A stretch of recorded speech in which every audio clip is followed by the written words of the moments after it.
안녕하십니까. 초당고1 시험 문제 분석하도록 하겠습니다. 초당고1에서 난이도를 높이시는 방법은요, 일단 시험 범위가 많지는 않습니다. 초당고가 이 동백에 있는 네 학교 중에서 시험 범위는 가장 적습니다. 대신에 처음부터 끝까지 변형으로 시작해서 변형으로 끝난다고 생각하시면 됩니다. 이따 시험지 보시면 알겠지만 제가 변형된 문제 표시를 해놨거든요. 그러면 처음부터 끝까지 거의 다 변형이라고 생각하시면 됩니다.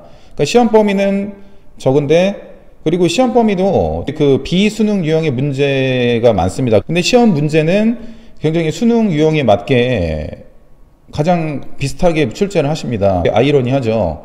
그래서 제 개인적인 생각에는 시험 범위를 좀 더 많이 하셔도 좀 괜찮지 않을까 생각이 됩니다. 문법 변형, 단어 변형은 당연히 하시는 거고요. 시간이 부족하진 않습니다. 한 6페이지 정도 되는 거기 때문에 뭐 시간이 부족하거나 학생은 없었고요. 새로운 지문 추가 당연히 하셨고, 서술형도 그냥 외워서 쓰는 게 아닌 거의 다 변형을 하십니다. 그리고 서술형의 라이팅을 많이 출제를 하시는데 대신에 부분 점수가 없진 않습니다. 그래도 초당고등학교는 다른 학교에 비해서 서술형을 좀 합리적으로 주시는 편입니다. 학생들이 이 지문에 대해서 어느 정도 이해를 하고 신경을 쓰면은 거기에 합당한 점수를 주신다고 생각을 합니다. 물론 안 그런 경우도 가끔 있습니다. 객관식이 워낙 쉬워서 그 등급을 갈라야 될 때는 어쩔 수 없이 부분 점수를 안 주시는 경우도 있더라고요. 근데 대체적으로는 부분 점수를 잘 주시는 편이라고 생각을 합니다. 시험 문제 한번 보시면요, 뭐 이 학생 여기다 85라고 써놨는데, 이제 이번에 이 학생이 기말고사 보기 전 한 달 전쯤에 이번에 등록을 해서 왔는데, 뭐 그전에는 60점대를 맞았다고 하더라고요. 그래서 시험 문제 보니까 어휘 변형한 것에서 다 틀렸더라고요. 그래서 이번에는 변형한 것에 신경을 좀 많이 썼더니 이렇게 변형된 것에 대해서 답을 많이 맞아가지고 성적이 좀 올랐지 않았나. 그래서 틀린 것도 보면은 좀 아까워요. 제가 개인적으로 생각하기에 다 맞을 수 있었는데 좀 저희가 쉽다고 생각하는 유형에서 틀려서 좀 아쉬운 점이 있지 않았나, 그렇게 생각이 듭니다. 그래서 보시면 알겠지만 어법부터 전부 다 변형을 하십니다.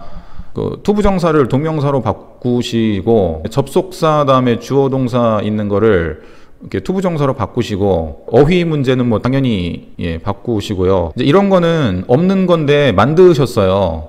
원래 대시 여기 없거든요.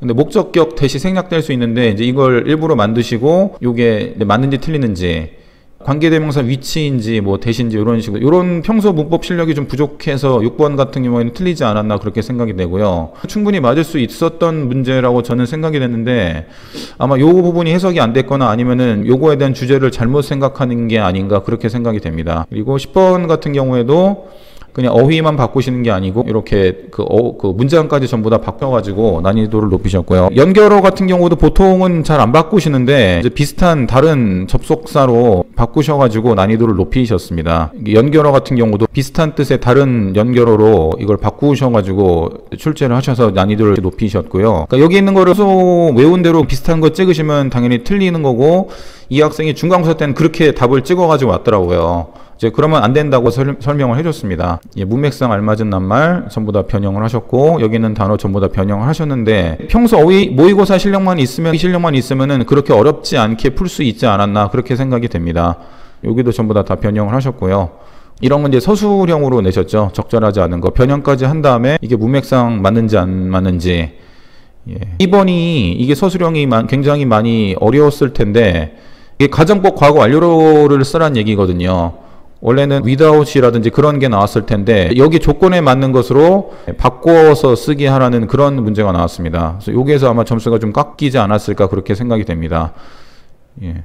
영어 단어 이렇게 부문에서 찾아 고르는 거라든지 중요한 거 단어 줘서 영작하시는 거, 그러니까 역시 서술형 문제인데 이렇게 단어를 변형하셔가지고 혹은 어법을 변형하셔가지고 맞는지 틀리는지 찾아 쓰라는 문제가 많이 나왔고요. 영작 문제인데 이번에 다행히 초당고1에서는 영작 문제를 이번에 한 60개 정도를 남기를 시켰는데 그 중에서 한 3개가 모두 나와가지고 다행이라고 생각이 됩니다. 조건에 맞게 쓰는 거에서는 약간 이제 변형이 됐기 때문에 좀 점수가 깎여, 그래도 저희가 학습한 것에 대해서는 다 맞아가지고 많은 성적 향상이 있지 않았나, 그렇게 생각이 됩니다.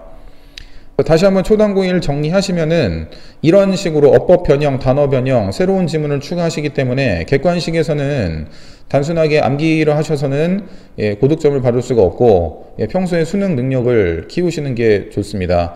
그리고 서술형도 선생님의 의도와 맞게 문제를 꼼꼼하게 읽고 푸셔야지 고득점을 얻을 수 있지 않았나 그렇게 생각이 됩니다. 예, 이상 프라임에듀 학원이었습니다.